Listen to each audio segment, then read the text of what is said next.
Fetal circulation, भ्रूणीय परिसंचरण, top 30 one liner fact. पहला, fetal circulation क्या है? उत्तर, गर्भ में भ्रूण में होने वाला विशेष रक्त परिसंचरण। दूसरा, गर्भ में भ्रूण को ऑक्सीजन कहाँ से मिलती है? उत्तर, प्लासेंटा से। तीसरा, भ्रूण में गैसों का आदान प्रदान कहाँ होता है? उत्तर, प्लासेंटा में। चौथा, भ्रूण के फेफड़े गर्भ में कैसे होते हैं? उत्तर, कार्यात्मक नहीं होते।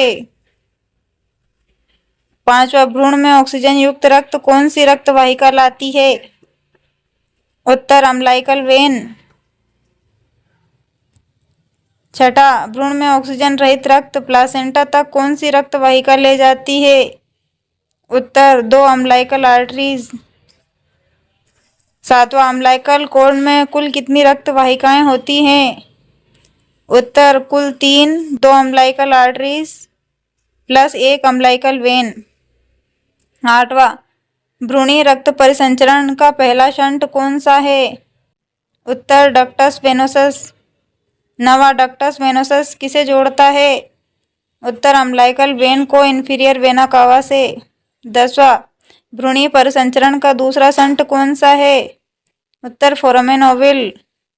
11वां, फोरामेन ओवल किन कक्षों को जोड़ता है? उत्तर, राइट एट्रियम और लेफ्ट एट्रियम को। 12वां, भ्रूणीय परिसंचरण का तीसरा शंट कौन सा है? उत्तर, डक्टस आर्टरियोसस। 13वां, डक्टस आर्टरियोसस किन रक्त वाहिकाओं को जोड़ता है? उत्तर, पल्मोनरी आर्टरी और डिसेंडिंग अरोटा। 14, भ्रूण में फेफड़ों में रक्त कम क्यों जाता है? उत्तर, क्योंकि फेफड़े कार्य नहीं करते और पल्मोनरी रेजिस्टेंस अधिक होती है। 15वां प्रश्न है, भ्रूणीय परिसंचरण में सबसे अधिक ऑक्सीजन युक्त रक्त कहाँ पाया जाता है? उत्तर, अम्लाइकल वेन में। 16वां, जन्म के बाद सबसे पहले कौन सा अंग कार्य करना शुरू करता है? उत्तर, फेफड़े। 17वां प्रश्न है, जन्म के बाद फोरामेन ओवल किसमें बदल जाता है? उत्तर, फोसा ओवलिस में। 18वां प्रश्न है, जन्म के बाद डक्टस आर्टरियोसस किसमें बदल जाता है? उत्तर, लिगामेंटम आर्टरियोसम में।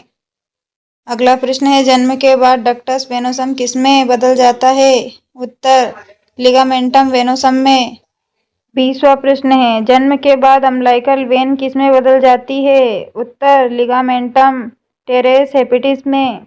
21वां, जन्म के बाद अम्लाइकल आर्टरीज किसमें बदल जाती है? उत्तर, मीडियल अम्लाइकल लिगामेंट्स में। 22वां, भ्रूण में ऑक्सीजन युक्त रक्त सबसे पहले किस अंग में पहुंचता है? उत्तर, यकृत और इंफीरियर वेना कावा में। 23वां, भ्रूणीय परिसंचरण का मुख्य उद्देश्य क्या है? उत्तर, फेफड़ों को बाईपास करके ऑक्सीजन युक्त रक्त पूरे शरीर तक पहुंचाना। 24वां, भ्रूणीय रक्त परिसंचरण में कुल कितने शंट होते हैं? उत्तर, 3। 25वां, तीनों भ्रूणीय शंट कौन कौन से हैं?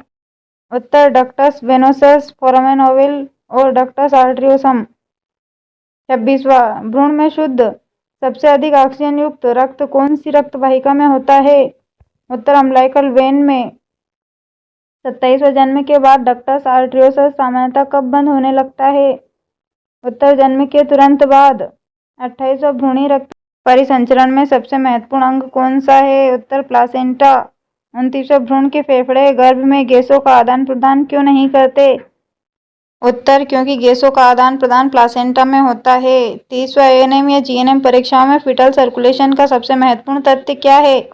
उत्तर, भ्रूणीय परिसंचरण में 3 shunt ductus venosus, foramen Oval और डक्टस आर्टरियोसस होते हैं तथा ऑक्सीजन युक्त रक्त प्लासेंटा से अम्लाइकल वेन द्वारा भ्रूण तक रक्त पहुंचाया जाता है।